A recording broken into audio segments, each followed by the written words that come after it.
released review of the financial state of Gary schools shows a system in disarray.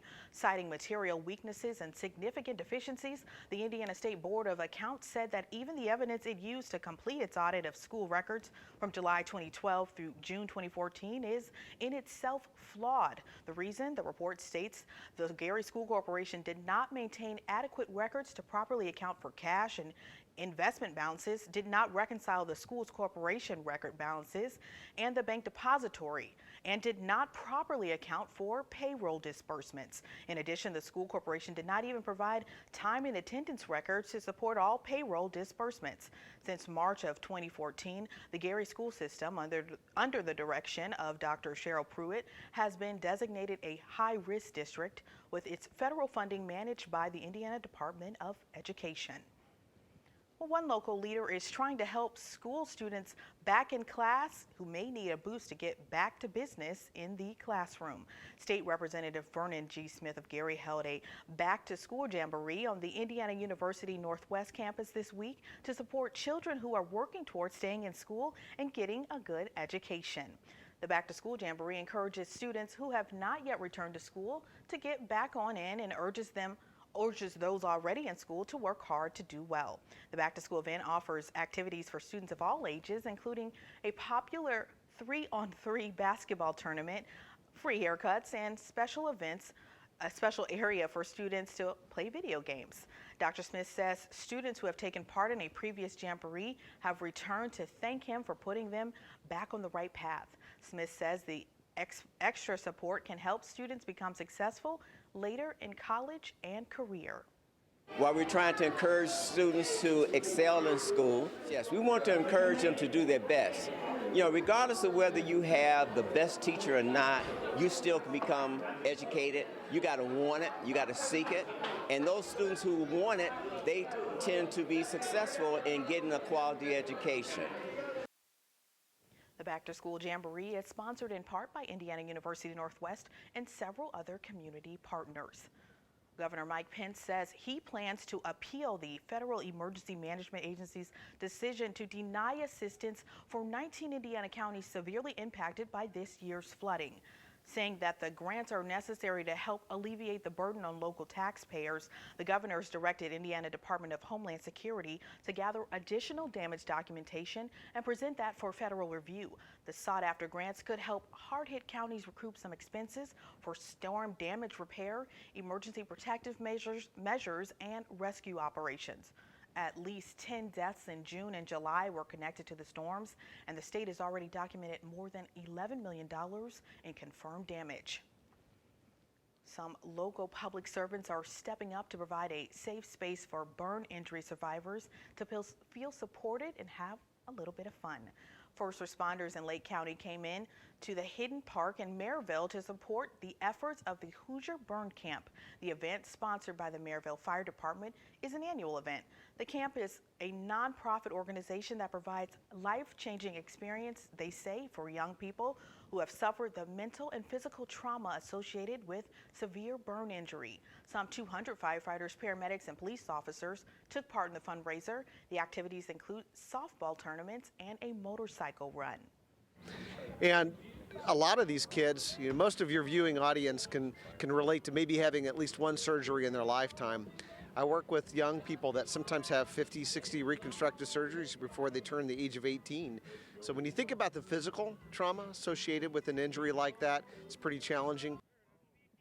The Hoosier Burn Camp was founded in 1997, and it serves severe burn survivors ages 8 to 18.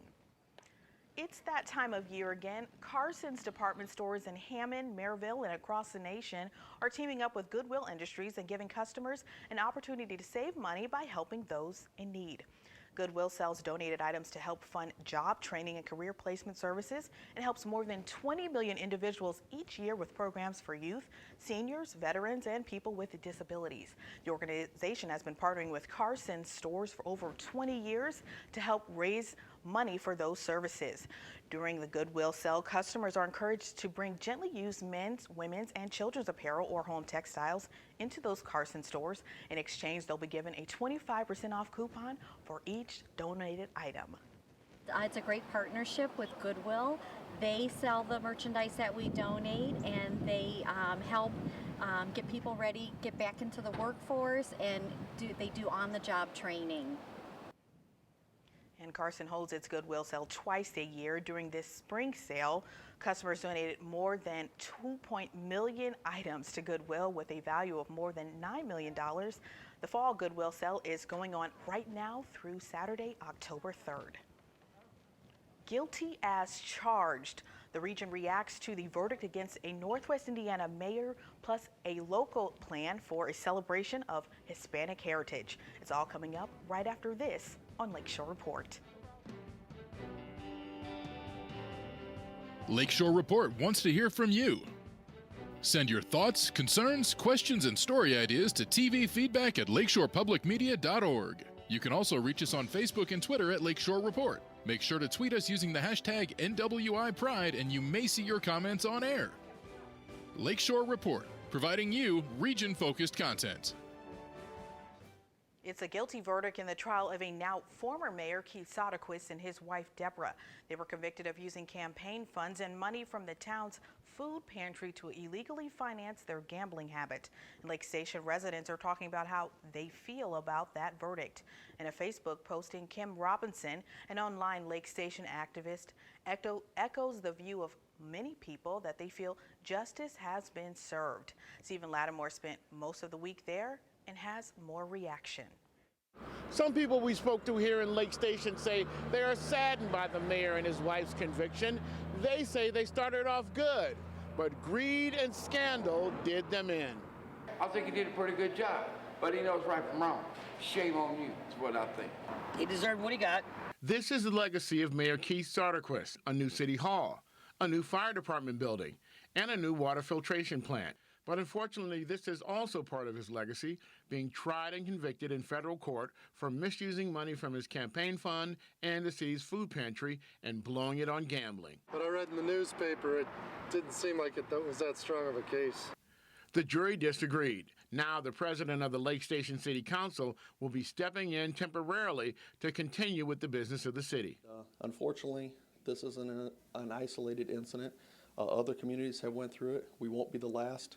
And that we will do everything in our power to continue to move forward, work with authorities, and get this government to keep continuing. And continuity is most important for the city and the residents. Attorney Christopher Anderson won the Democratic nomination for mayor in the last election.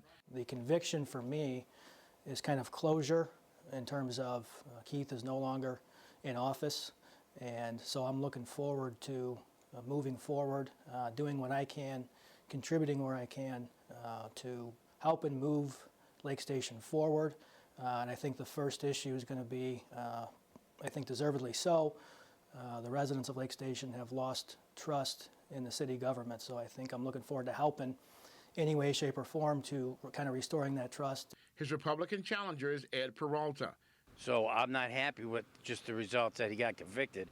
He deserves more on his conviction. The Democratic Precinct Committee members will need to hold a caucus and special election in 30 days to appoint a temporary mayor to fill out the rest of Soderquist's term till the end of the year. Anderson says he'll have to figure out a way to wrap up his practice and take care of his clients. There's also the issue of him running for mayor. You know, doing those two things takes a substantial amount of time.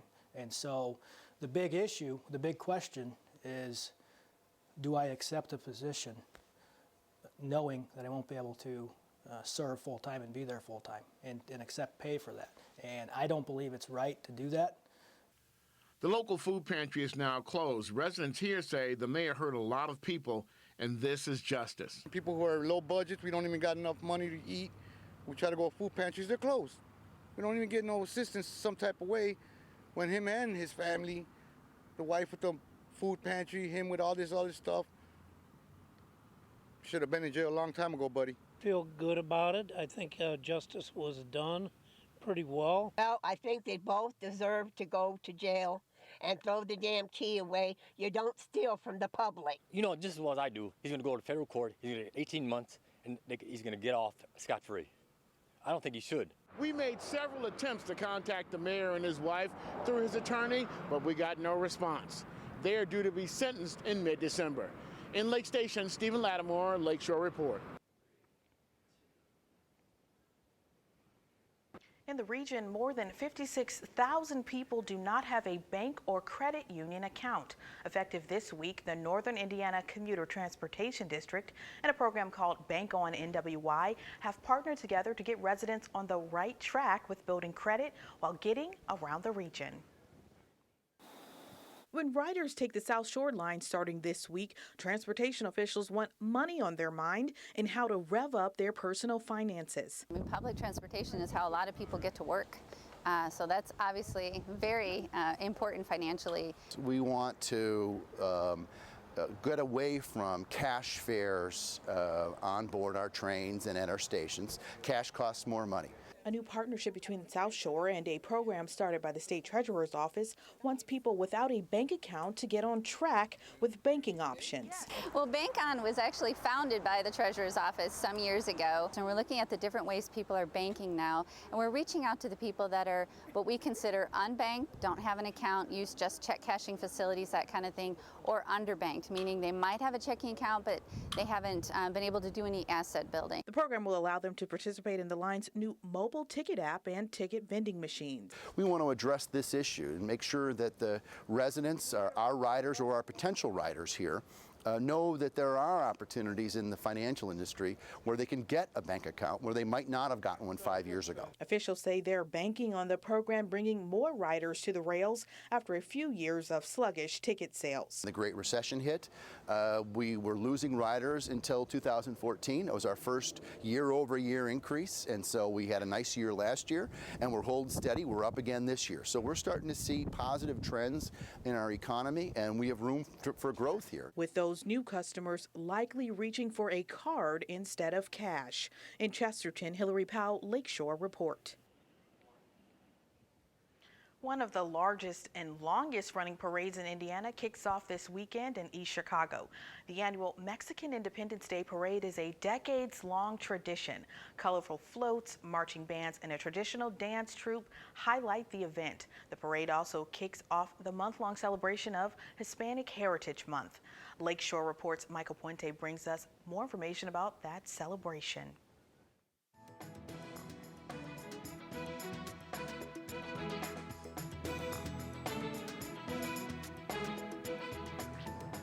Well, thank you, Hillary. Well, we are in the midst of Hispanic Heritage Month, and in Northwest Indiana, the way we kick that off is with the annual Mexican Independence Day Parade in East Chicago.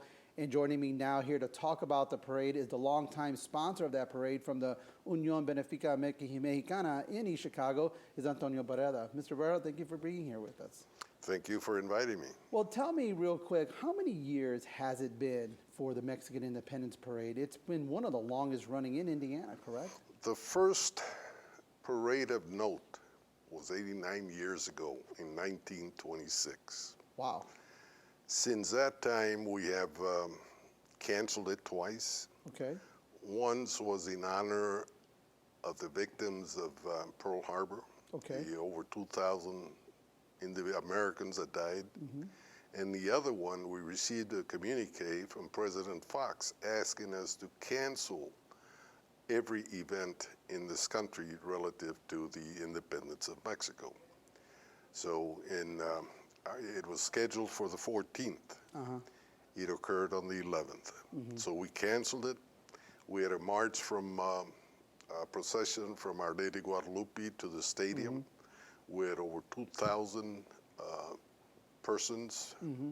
with the bishop too. And we had a little ceremony at Block Stadium. So it's definitely then one of the longest serving parades of any kind in Indiana, but certainly one of the first of the Mexican Independence Parade in the Midwest. What makes that parade so special? Well, I think it's a similarity in how we celebrate here in the United States. Mm-hmm. We try to teach some of the contestants history, Mm-hmm. poise, education, things like that, artistic talent. Mm-hmm.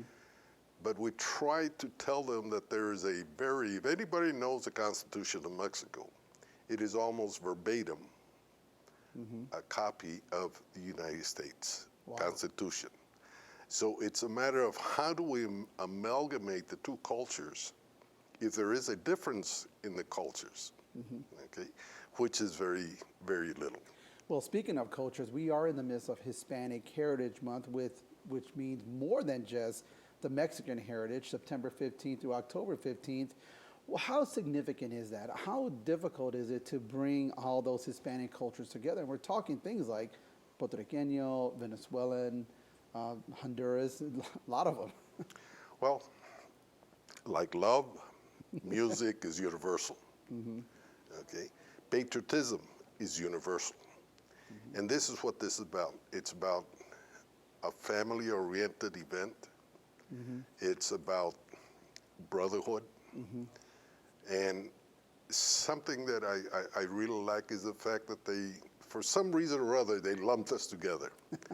And you know what? It's working out because there is a unity, a feeling of unity amongst us, Puerto Ricans, Dominicans, Guatemalans, you name it. Let me ask you this real quick, and there's been a lot of headlines about there have been some presidential candidates kind of bashing the Mexican culture. Is this kind of putting a sort of a damper on the festivities, or do you think people are going to sort of celebrate as much as they can, regardless of the criticism? No, definitely no damper. I think that it has increased the interest in this type of event. When you talk about, let's say, the immigration problem, okay? Yes, there is a problem. And reform would put limitations on immigrants coming to this country. It would have requirements, which we don't have at this point. If you go back at the wall of Jericho, it was 10 feet wide, 16 feet high, and they knocked it down. You take the wall in Germany, gun turrets, barbed wire, concrete, people were still coming because we are the greatest country in the world. Quickly, Tony, the parade kicks off at what time on Sunday? 11:30 Sunday. 11:30 the Sunday 20th. in East Chicago. From Block Stadium, goes to the marina in East Chicago. Right. All right. The festival is going to be fantastic. Great. Well, I'd like to thank my guest, Antonio Barreda. He's with the Unión Benéfica Mexicana out of East Chicago, talking to me about the annual Mexican Independence Day Parade happening this Sunday. That's all we have time for. I'm Michael Puente. We'll see you next week. Twice a month, Lakeshore Report teams up with the Society of Innovators of Northwest Indiana and Ivy Tech Community College Initiative to showcase some of the most forward-thinking ideas the region has to offer. This week's innovative idea takes us far below the surface of Lake Michigan to find a trove of buried treasure. Shipwrecked and sunken vessels lie all over the bottom of the lake. One of those ships, very close to the Indiana Dunes State Park, is now the state's first underwater nature preserve.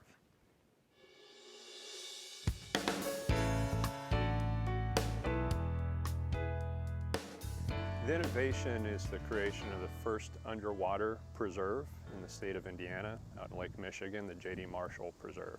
Well, the ship itself was constructed in 1891. It originally started off as a lumber hauler, and later in life it was converted over to what they called a sand sucker. And it sank on or about its 20th birthday on June 11th, 1911. The J.D. Marshall actually is the only vessel in this stretch of the waters anyway that sank twice. She sank originally in 1911, and then back in the 80s, a salvager tried to refloat her and haul her off, and she sank a second time. It was a big step for Indiana. A lot of our sister states have underwater preserves already dedicated through various mechanisms, and we saw this as an opportunity to preserve our cultural maritime history for the future. There's 3 mooring buoys that denote the proximity of the wreck to shore here. If they are dive certified, they can go out there in a vessel, tie off, follow good dive practices, and get down into the water and see it. We do not recommend anybody try to swim out there from shore. It's a bit of a swim, and you always want to have a support vessel with you. It's important to preserve it because it tells us about the way of life back then.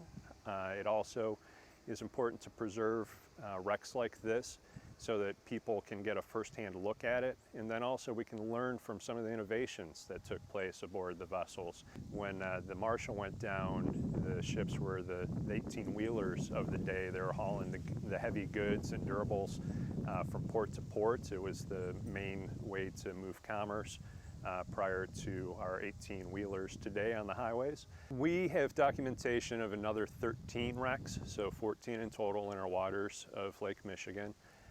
Depending on who you speak to and what records you reference, there's anywhere from 50 to more than 100 in our 240 square miles of Lake Michigan. A lot of folks ask us, well, this is the first in Indiana. Is there going to be other shipwreck preserves in the state? At this time, we don't have any plans to do so. We're going to see how this one plays out to start out with. It's a learning experience for us. Some of the additional wrecks are a little more remote from this property. And so we want to make sure that if we set something up, we set it up right for success, and that we've got the support that we need to do it. For more information on the J.D. Marshall and how you can experience the wreck yourself, visit the Indiana Department of Natural Resources website. This week, women from all over Northwest Indiana and the country got together at the Radisson Star Plaza to network, to learn, and to inspire one another. The 2015 Professional Women's Conference was hosted by Lakeshore Public Media and presented by NHK World. The full-day event featured keynote speaker Paula Kerger, president and CEO of PBS, along with other nationally known public speakers. Plus, there were plenty of opportunities for professional development and networking opportunities for women at all levels of the business world. This is the 4th year Lakeshore Public Media has hosted that conference. For more information on this or any other of our stories, you can log on to lakeshorepublicmedia.org.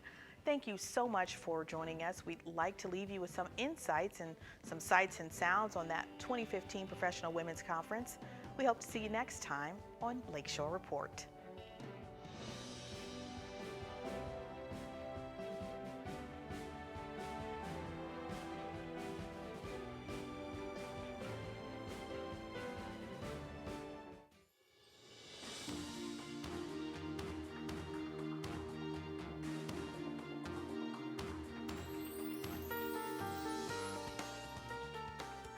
Hi, joining me for this edition of Eye on the Arts is Brian Dortman, an artist with Frontline Foundations.